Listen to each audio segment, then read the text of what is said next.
आपण आपल्या घरात पैसे, आपले पासबुक, आपले चेकबुक्स, आपले काही महत्वाची कागदपत्र, घराची कागदपत्र असू दे, गाडीची कागदपत्र असू दे, त्याचबरोबर दागिने, हे सगळं आपण आपल्या घरात कधी कधी ठेवतो. त्यातल्या काही गोष्टी असतात ज्या आपण बँकेत वगैरे ठेवतो.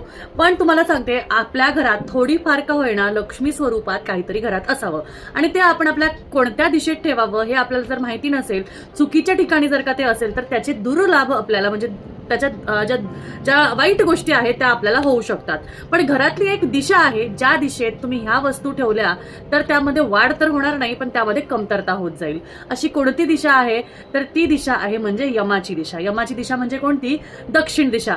त्याचबरोबर दक्षिण दिशेपासून पश्चिमेपर्यंतचा जो भाग येतो तो म्हणजे नैऋत्य भाग. नैऋत्य भागात तुम्हाला खूप जड अशा वस्तू ठेवायच्या असतात.